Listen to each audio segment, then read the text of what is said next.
Hey guys and welcome back to best car picks. അങ്ങനെ കുറച്ച് കാലമായിട്ട് നമ്മൾ ലീഗ് ഇമേജിലൂടെ പിന്നെ ചെറിയ കുറച്ച് റൂമേഴ്സിലൂടെയൊക്കെ കണ്ടുകൊണ്ടിരുന്ന മഹീന്ദ്രയുടെ പുതിയ സ്കോർപിയോ ആൻഡ് ഫേസ് ലിഫ്റ്റ് അങ്ങനെ ലോഞ്ച് ആയിട്ടുണ്ട്. ഇതിൻ്റെ പ്രൈസും ഡീറ്റെയിൽസ് എല്ലാം നമുക്കറിയാം. ഫീച്ചേഴ്സ് ആയിക്കോട്ടെ, ഡിസൈനിങ് ആയിക്കോട്ടെ, എല്ലാ കാര്യങ്ങളും നമുക്കറിയാം. ഇതിനെ അവരൊരു കോംപ്രിഹെൻസീവ് ഫേസ് ലിഫ്റ്റ് എന്നുള്ള രീതിയിലൊന്നും വിളിക്കുന്നില്ല, ജസ്റ്റ് ഒരു അപ്ഡേറ്റഡ് സ്കോർപിയോ എന്നുള്ള രീതിയിലാണ് ഞാൻ കണ്ടത്. എന്തായാലും നമുക്ക് ചേഞ്ചസ് എടുക്കാനാണെങ്കിൽ ഫസ്റ്റ് ഓഫ് ഓൾ ഇതിനകത്ത് ഇപ്പോൾ 5 കളേഴ്സാണ് വരുന്നത്. അതിൽ 2 പുതിയ കളേഴ്സ് വന്നിട്ടുണ്ട്. ഇതൊക്കെ ഒരു പുതിയ കളറാണ്. നേരത്തെ ഒരു പച്ച കളറായിരുന്നു ഉണ്ടായിരുന്നത്. ഇപ്പോൾ നമുക്ക് ഈ ഒരു എങ്ങനത്തെ ഒരു പ്രത്യേക തരത്തിലുള്ള ബ്ലൂ ഷെയ്ഡാണ് കിട്ടുന്നത്. അതല്ലാതെ ഫ്രണ്ട് ഡിസൈൻ നമുക്ക് വേറെ പ്രത്യേകിച്ച് വ്യത്യാസമൊന്നുമില്ല. നേരത്തെ ഉണ്ടായിരുന്ന പോലൊക്കെ തന്നെയാണ്. ഗ്രില്ല്, ബമ്പർ, ഹെഡ്ലൈറ്റ് എല്ലാ സാധനങ്ങളും സെയിം ആണ്. സൈഡ് ഡിസൈനിലേക്ക് വരുമ്പോഴും ഇവിടെ ഈ വണ്ടിയുടെ ഡയമെൻഷൻസും കാര്യങ്ങളൊന്നും ഒരു വ്യത്യാസം വന്നിട്ടില്ല. കാരണം അഗെയിൻ ഇത് ജസ്റ്റ് ഒരു മൈനർ ആയിട്ടുള്ള ഫേസ് ലിഫ്റ്റ് ആണ്. അതുകൊണ്ട് ഡയമെൻഷൻസിൽ വ്യത്യാസം വരുത്തേണ്ട ആവശ്യമില്ല. ആകെപ്പാട് നമുക്ക് ചേഞ്ച് ചെയ്ത് പറയാൻ പറ്റുന്നത് അതിൻ്റെ അലോയ് വീൽസിൻ്റെ കാര്യത്തിലാണ്. നേരത്തെ 18 ഇഞ്ച് ആയിരുന്നു, ഇപ്പോഴും 18 ഇഞ്ച് തന്നെയാണ്. പക്ഷേ അലോയ്സിൻ്റെ ഡിസൈൻ വ്യത്യാസം വന്നിട്ടുണ്ട്. ആ ഒരു പാറ്റേൺ എനിക്ക് പേഴ്സണലി നേരത്തെ അലോയ്സ് ആയിരുന്നു കുറച്ചും കൂടി ഇഷ്ടപ്പെട്ടതെന്ന് പറയാനുള്ളത്. ഇതും കുഴപ്പമൊന്നുമില്ല. പക്ഷേ ഒരു 5 സ്പോക്ക് അലോയ്സ് ആണ് ഇപ്പോൾ ഇതിനകത്ത് വന്നിരിക്കുന്നത്. ടയർ സൈസ് ഒക്കെ ആക്ച്വലി സെയിം ആണ്. ഇനിയിപ്പോൾ അതല്ലാതെ റിയർ ഡിസൈനിലേക്ക് വരികയാണെങ്കിൽ ഇവിടെയും നമുക്ക് പ്രത്യേകിച്ച് ഒരു വ്യത്യാസം കാണാൻ പറ്റില്ല. എല്ലാം എക്സാക്ട്ലി സെയിം ആണ്. അതായത് ബേസിക്കലി എക്സ്റ്റീരിയറിൽ അവരങ്ങനെ കാര്യമായിട്ടൊന്നും മാറ്റിയിട്ടില്ല. പിന്നെ റൂഫിലേക്ക് നോക്കുകയാണെങ്കിൽ നിങ്ങൾക്ക് ഒരു മേജർ ഡിഫറൻസ് ആണ്. അതാണ് പാനോറാമിക് സൺ റൂഫ്. അത് ഈ വണ്ടിയിൽ ഏതായാലും ഇപ്പോൾ പുതിയതായിട്ട് ആഡ് ആയിരിക്കുന്ന ഒരു സംഭവമാണ്. അത് മാത്രമല്ല ഫ്രണ്ടിൽ നിങ്ങളിപ്പോൾ ശ്രദ്ധിച്ചിരുന്നെങ്കിൽ നമുക്ക് ചെറിയൊരു എഡാസിൻ്റെ സെൻസർ നിങ്ങൾ കണ്ടിട്ടുണ്ടാവുമായിരിക്കും. അതുകൊണ്ട് തന്നെ നമുക്ക് ഈ വണ്ടിയിൽ ലെവൽ 2 എഡാസ് അവൈലബിൾ ആണ്. അതിൻ്റെ സെൻസറും അതുപോലെ ക്യാമറ ബേസ് സിസ്റ്റം എല്ലാവരും കൊടുത്തിട്ടുണ്ട്.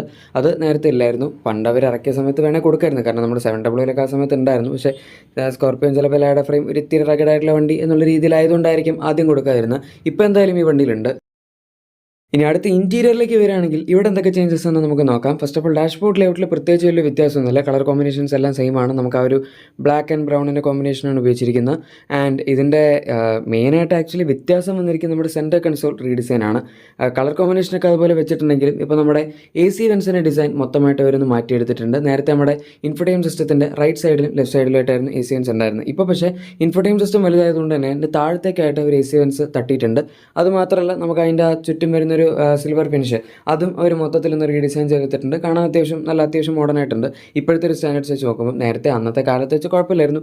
8 ഇഞ്ച് സ്ക്രീൻ ആയിരുന്നു നേരത്തെ ഉണ്ടായിരുന്നു. ഇപ്പോൾ 12.3 ഇഞ്ച് സ്ക്രീനാക്കിയാണ് അവർ അപ്ഗ്രേഡ് ചെയ്തിരിക്കുന്നത്. സോ അത് നല്ലൊരു അപ്ഗ്രേഡാണ്. നമുക്കിപ്പം നോർമലി ഇവരുടെ ബാക്കി വണ്ടികളെല്ലാം തന്നെ കിട്ടുന്നത് 10.25 ഇഞ്ചാണ്. നമ്മൾ അത് തന്നെയാണ് പ്രതീക്ഷിച്ചത്. പക്ഷേ അതിലും കുറച്ചുകൂടെ വലിയ സ്ക്രീനാണ് മഹീന്ദ്ര കൊടുത്തത്. ഇതിൽ തന്നെ ഇപ്പോൾ കണക്റ്റഡ് കാർട്ടൊക്കെ ആയിക്കോട്ടെ, നമ്മുടെ ബാക്കി ഫീച്ചേഴ്സ് ആയിക്കോട്ടെ, 360 ക്യാമറ അല്ല 540 ഡിഗ്രി ക്യാമറയാണ് ഇതിനകത്ത് വരുന്നത്. നേരത്തെ നമുക്ക് സ്കോർപിയോയിൽ ആകപ്പാടെ, അതായത് എന്നിലാകപ്പാടെ ഫ്രണ്ടിലും ബാക്കിലും ക്യാമറ മാത്രമേ ഉണ്ടായിരുന്നുള്ളൂ, സൈഡിലായിരുന്നു. ഇപ്പോൾ അതെല്ലാം കൂടെ കമ്പൈൻ ചെയ്ത് അവർ മൊത്തത്തിൽ അങ്ങ് തിരുത്തി 540 ഡിഗ്രി ക്യാമറയും കൊടുത്തിട്ടുണ്ട്. അതിൻ്റെ ക്യാമറ ക്വാളിറ്റി കാര്യങ്ങളെല്ലാം അത്യാവശ്യം നല്ലതാണ്. പിന്നെ നമുക്ക് front and rear parking sensors എല്ലാം ഇതിനകത്ത് കിട്ടുന്നുണ്ട്. പിന്നെ മറ്റൊരു ചേഞ്ച് വരുന്നത് നമ്മുടെ ഇൻസ്റ്റോൺ ലിസ്റ്റിൻ്റെ കാര്യത്തിലാണ്. നമ്മളിപ്പോൾ 7XO അങ്ങനത്തെ വണ്ടികളൊക്കെ കണ്ട ആ ഒരു സെയിം 10.25 ഇഞ്ചസിൻ്റെ ഇൻസ്റ്റോൺ ലിസ്റ്റാണ് ഇതിനകത്തും കൊടുത്തിരിക്കുന്നത്.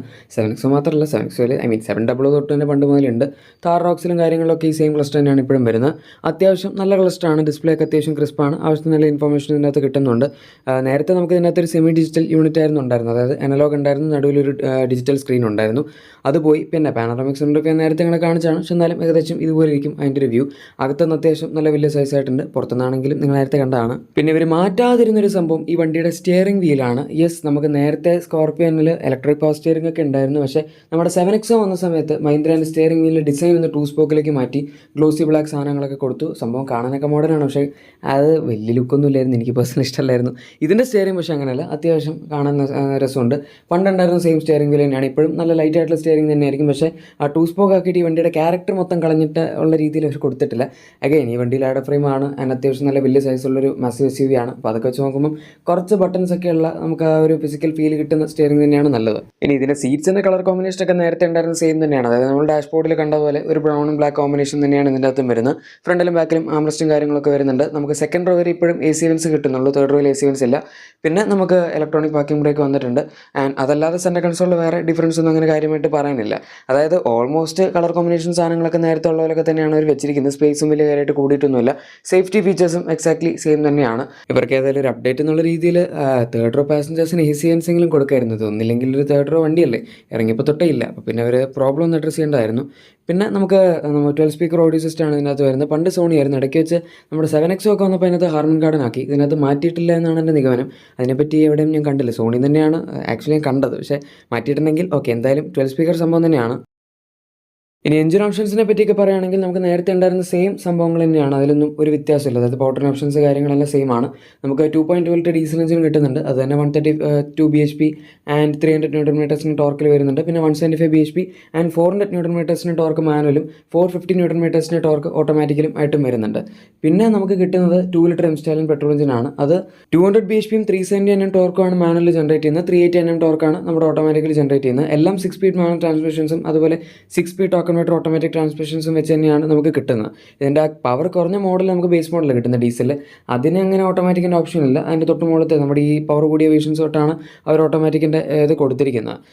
പിന്നെ അത് ആ ഒരു കോമ്പിനേഷനൊക്കെ, അതായത് നമുക്ക് എഞ്ചിൻ പവർ ട്രെയിൻ കോമ്പിനേഷൻസ് എല്ലാം ഈ വണ്ടിയിൽ പണ്ട് പോലെ നല്ലതായതുകൊണ്ട് അതിനകത്ത് അവർക്ക് ഇങ്ങനെ പ്രത്യേകിച്ചൊന്നും മാറ്റേണ്ട ആവശ്യം വന്നിട്ടില്ല. പൊതുവേ മഹീന്ദ്രയുടെ 4 മീറ്ററിന് മുകളിലുള്ള എല്ലാ വണ്ടികളിലും നമുക്ക് അത് ഈ സെയിം 2.2 ഡീസലും 2 ലിറ്റർ എംസ്റ്റാലും തന്നെയാണ് കാണാൻ പറ്റുന്നത്. ഏതായാലും ഇത്രയൊക്കെ അറിഞ്ഞ സ്ഥിതിക്ക് ഇനിയിപ്പോൾ പ്രൈസ് ഒരു ചോദ്യചിഹ്നമാണല്ലോ. നേരത്തെ വെച്ച് കമ്പയർ ചെയ്യുമ്പോൾ എങ്ങനെയാണ് പ്രൈസ്, പണ്ടത്തെ പോലെ അഗ്രസീവ് ആണോ, അങ്ങനെ സംഭവങ്ങളൊക്കെ. സോ നമുക്ക് എന്തായാലും പ്രൈസ് നോക്കിയേക്കാം. ഇതിൻ്റെ അകത്ത് ഇപ്പോഴും നേരത്തെ ഉണ്ടായിരുന്ന പോലത്തെ വേരിയൻസ് ഒക്കെ തന്നെയാണ് കിട്ടുന്നത്. Z2 ഉണ്ട്, Z4 ഉണ്ട്, Z6 ഉണ്ട്, പിന്നെ Z8S ഉണ്ട്, Z8 ഉണ്ട്, Z8T ഉണ്ട്, പിന്നെ Z8L ആണ് ടോപ്പിൻ്റെ. അതിൻ്റെ അകത്താണ് നമുക്ക് ADAS കിട്ടുന്നത്. അത് തന്നെ 6 and 7 സീറ്റർ മോഡൽ അവൈലബിൾ ആണ്. 6 സീറ്റർ എന്ന് പറയുമ്പോൾ സെക്കൻഡ് റോയിൽ നമുക്ക് ക്യാപ്റ്റൻ സീറ്റ്സ് വരും. അത് ഇടയ്ക്ക് വെച്ചൊരു അപ്ഡേറ്റിൽ ആഡ് ചെയ്ത സംഭവമായിരുന്നു. പിന്നെ നമുക്ക് ഇതിനകത്ത് പണ്ടുണ്ടായിരുന്ന ഫീച്ചേഴ്സൊക്കെ ഇനിയും കണ്ടിന്യൂ ചെയ്യും കേട്ടോ. അതായത് വെന്റിലേറ്റഡ് സീറ്റ്സ് ആയിക്കോട്ടെ, വയർലെസ് ചാർജർ ആയിക്കോട്ടെ, എന്താണ് ഡ്യുവൽ സോൺ ഓട്ടോ യൂസ് ആയിക്കോട്ടെ, steering mount controls, cruise control, അത് പിന്നെ അഡാപ്റ്റീവ് ആവും. സോ അങ്ങനെ സാധനങ്ങളൊക്കെ. എനിവേ ബാക്കി കാര്യങ്ങളൊക്കെ നോക്കുകയാണെങ്കിൽ 13.69 ലാക്സിലാണ് നമ്മുടെ പെട്രോൾ മോഡലിൻ്റെ പ്രൈസ് സ്റ്റാർട്ട് ചെയ്യുന്നത്. ഡീസലാണെങ്കിൽ 14.19 ലാക്സിലാണ് സ്റ്റാർട്ട് ചെയ്യുന്നത്. അഗൈൻ നമുക്ക് അവിടെ 4 വീൽ ഡ്രൈവ് വരുന്നില്ല, 2 വീൽ ഡ്രൈവ് വരുന്നില്ല. പിന്നെ ഇതിൻ്റെ അകത്ത് ഇപ്പോഴും അവർ നേരത്തെ കൊടുത്ത പോലെ 4 Explorer എന്ന് പറഞ്ഞ മഹീന്ദ്രയുടെ 4 വീൽ ഡ്രൈവ് സിസ്റ്റം കൊടുക്കുന്നുണ്ട്. ഓട്ടോമാറ്റിക് വരുന്ന നമ്മുടെ Z4 എന്ന് പറഞ്ഞ വേരിയൻ്റിലാണ്, പെട്രോൾ ആണെങ്കിലും ഡീസലാണെങ്കിലും. അതിൻ്റെ സ്റ്റാർട്ടിംഗ് പ്രൈസ് വരുന്നത് ഓട്ടോമാറ്റിക്കിൻ്റെ പെട്രോൾ ആണെങ്കിൽ 17.16 ലാക്സും ഡീസലാണെങ്കിൽ 17.68 ലാക്സും ആണ്. നമുക്കറിയാം മഹീന്ദ്രയുടെ പെട്രോൾ ഡീസൽ അത്യാവശ്യം രണ്ടും നല്ല പവർഫുൾ എഞ്ചിൻസ് ആയതുകൊണ്ട് ആകെപ്പാട് 50,000 രൂപയുടെ വ്യത്യാസമേ ഉള്ളൂ രണ്ടും തമ്മിൽ. ഇനി നമുക്കിതിൻ്റെ തന്നെ ADAS ഉള്ള മോഡൽസ് എടുക്കുകയാണെങ്കിൽ 21.31 ലാക്സ് ആണ് അതിൻ്റെ പെട്രോളിൻ്റെ. മാനുവൽ ആണെങ്കിൽ സ്റ്റാർട്ടിംഗ് പ്രൈസ് വരുന്നത് 22.87 ലാക്സ് ആണ്. ഓട്ടോമാറ്റിക് ആണെങ്കിൽ അതിൻ്റെ സ്റ്റാർട്ടിംഗ് പ്രൈസ് വരുന്നത്. ഇനി ഡീസൽ ആണെന്നുണ്ടെങ്കിൽ നമുക്കതിൻ്റെ മാനുവൽ ആണെങ്കിൽ 21.99 ലാക്സും ഓട്ടോമാറ്റിക് ആണെങ്കിൽ 23.49 ലാക്സും ആണ് പ്രൈസ് വരുന്നത്. ഇതൊന്നും അല്ലാതെ 4 വീൽ ഡ്രൈവ് വേരിയൻ്റ് ഉണ്ട്, അത് Z4ലാണ് സ്റ്റാർട്ട് ചെയ്യുന്നത്. അത് മാനുവൽ മാത്രമേ നമുക്ക് കിട്ടുള്ളൂ. 18.03 ലാക്സ് ആണ് സ്റ്റാർട്ടിംഗ് പ്രൈസ് വരുന്നത്. അതിൻ്റെ ഇടയിലുള്ള ബാക്കി വേരിയൻസിലൊന്നും 4 വീൽ ഡ്രൈവ് അവൈലബിൾ അല്ല. പിന്നെ നമുക്ക് കിട്ടുന്ന ഇതിൻ്റെ Z8Tയും അതുപോലെ Z8L എന്ന് പറഞ്ഞ ബാക്കി വേരിയൻസിലാണ്. അതിൻ്റെ സ്റ്റാർട്ടിംഗ് പ്രൈസ് മാനുവൽ വരുന്നത് 22.86 ലാക്സും നമ്മുടെ L എന്ന് പറഞ്ഞ മോഡലാണെങ്കിൽ 24.25 ലാക്സും ആണ്. ഇനി ഓട്ടോമാറ്റിക് ആണെന്നുണ്ടെങ്കിൽ നമുക്ക് Z8T എന്ന് പറഞ്ഞ മോഡൽ 24.39 ലാക്സും Z8L 7 സീറ്റർ മോഡൽ 25.49 ലാക്സും ആണ് വരുന്നത്. അഗൈൻ നമുക്ക് 4 വീൽ ഡ്രൈവ് മോഡൽ ആകപ്പാട് 7 സീറ്ററിൽ മാത്രമേ കിട്ടുന്നുള്ളൂ, 6 സീറ്ററിൽ കിട്ടുന്നില്ല. സോ ഇതാണ് ഈ വണ്ടിയുടെ പ്രൈസിങ്. വലിയ വ്യത്യാസമൊന്നുമില്ല, ഓൾമോസ്റ്റ് നേരത്തെ ഉണ്ടായിരുന്നവരൊക്കെ തന്നെയാണ്. പക്ഷേ ഫീച്ചേഴ്സ് കുറച്ചുകൊണ്ട് കൂടുതൽ കിട്ടുന്നു എന്ന് മാത്രം. എന്താണ് നിങ്ങൾക്ക് ഈ പുതിയ സ്കോർപിയോ ആൻഡ് ഫേസ് ലിഫ്റ്റിനെ പറ്റി പറയേണ്ടത്? നേരത്തെ ആയിരുന്നു നല്ലത്, അതോ ഈ അപ്ഡേറ്റഡ് ആയിട്ടുള്ള ചേഞ്ചസും ഫീച്ചേഴ്സും എല്ലാം നിങ്ങൾക്ക് ഇഷ്ടപ്പെട്ടോ എന്നുള്ളത് ഉറപ്പായിട്ടും താഴെ കമൻസിൽ പറഞ്ഞേക്കാം. പിന്നെ നിങ്ങളുടെ എക്സിസ്റ്റിംഗ് വാഹനത്തിന് എന്തെങ്കിലും ആക്സറീസോ ക്ലീൻ പ്രൊഡക്ട്സോ ഒക്കെ ആണെങ്കിൽ നമ്മുടെ ഡിസ്ക്രിപ്ഷൻ എല്ലാ പ്രൊഡക്ട്സായി ചെക്കൗട്ട് ചെയ്യാൻ മറക്കണ്ട. വീഡിയോ ഇഷ്ടപ്പെട്ടെങ്കിൽ തീർച്ചയായും ലൈക്കും സബ്സ്ക്രൈബും ഷെയർ ഒക്കെ ചെയ്യാൻ നമ്മൾ സപ്പോർട്ടും കൂടി ചെയ്തേക്കാം. നമുക്ക് മറ്റൊരു വീഡിയോയിൽ കാണാം. അതുവരെ thank you for watching my video and good bye.